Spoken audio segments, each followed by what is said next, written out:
Perkenalkan, nama saya Arsya. Saya adalah mahasiswi Departemen Politik dan Pemerintahan Visipol UGM.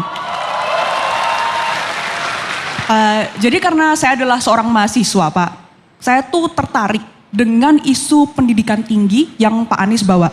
Yang saya tangkap tadi dari paparan Pak Anies tuh untuk melawan komersialisasi pendidikan tinggi dan juga untuk menjamin adanya akses pendidikan tinggi, Pak Anies ingin menghadirkan negara di dalam mengatasi problem-problem ini.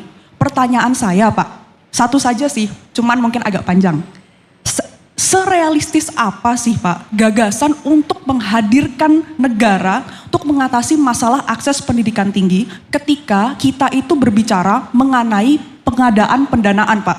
Karena, mungkin sebentar, Mbak. Silakan. Karena dari gagasan-gagasan lain yang tadi sempat Bapak sampaikan, saya mendapati ada satu karakteristik yang sama, yaitu gagasan-gagasan Bapak itu butuh uang yang tidak sedikit. Misalkan Pak, ada gagasan untuk intervensi negara dalam hal ibu hamil dan juga anak, di mana negara mendampingi pada saat itu.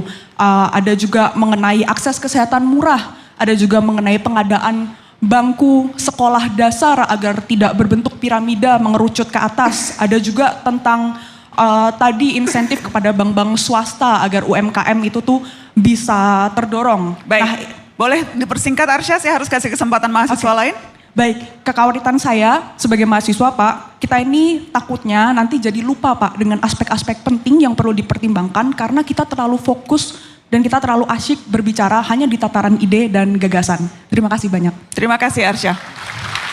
Jadi begini Arsya, pengeluaran untuk kesehatan dan pengeluaran untuk pendidikan jangan dipandang sebagai cost. Kalau itu dipandang sebagai cost, maka kita akan selalu bicara bagaimana mengecilkan.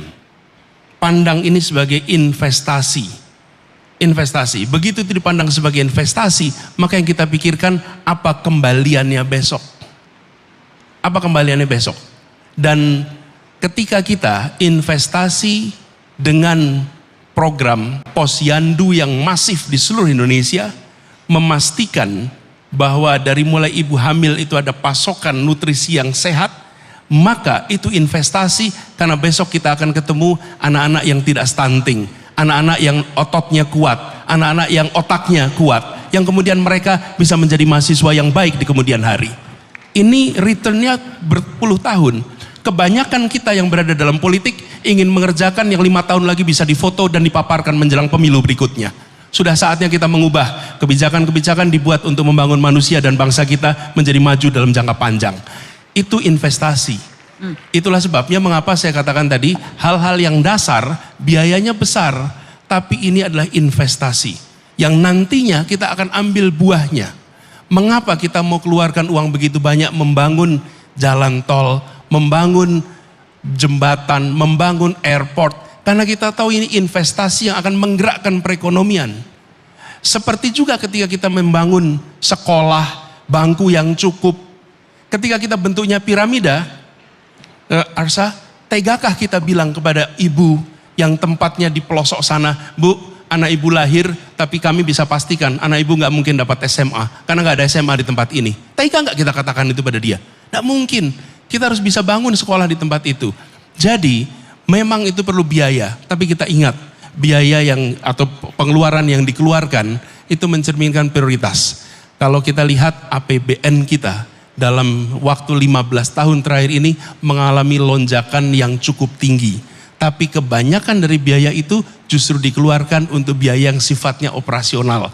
Kita harus geser agar lebih banyak untuk biaya pembangunan dan biaya bangunan itu manusia.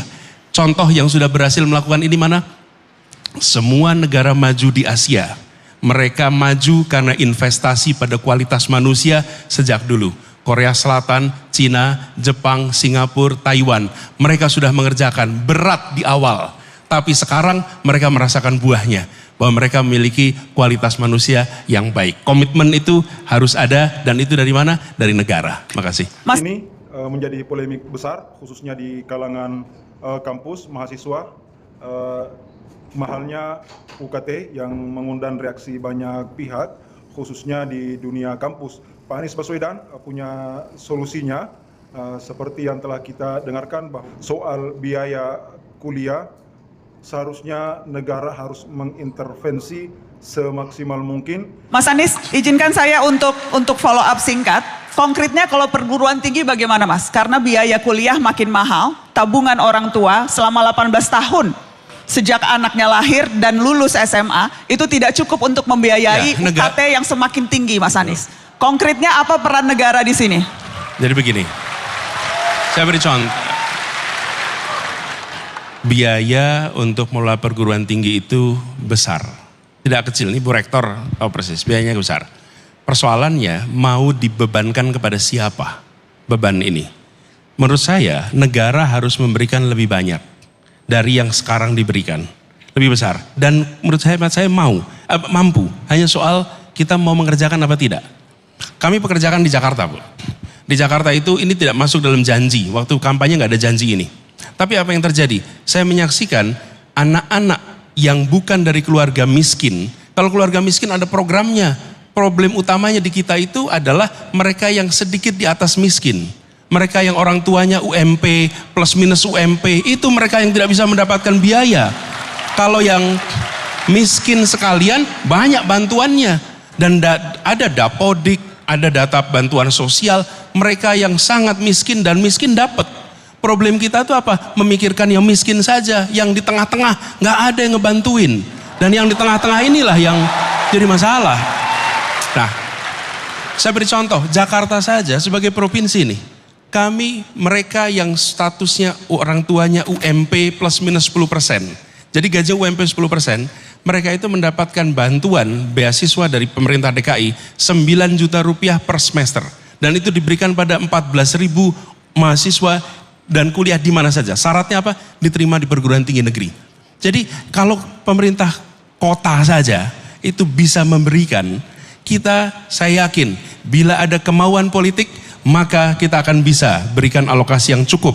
Sehingga kampus-kampus bisa menjadi rumah belajar bagi mereka yang berasal dari keluarga yang di tengah ini. Bukan hanya yang di bawah dan di atas. Terkait mahalnya UKT saat ini yang memang sedang menjadi perbincangan hangat di kalangan kampus dan menuai banyak reaksi dan aksi dari para mahasiswa, memang ini memberatkan karena khususnya mereka yang ekonomi menengah ke bawah cukup membebani orang tua mereka. Dan solusi yang ditawarkan oleh Pak Anies Baswedan memang sangat tepat, karena meskipun bagaimana negara harus mengintervensi, harus turun tangan secara maksimal untuk meminimalisir biaya kuliah bagi anak-anak negeri.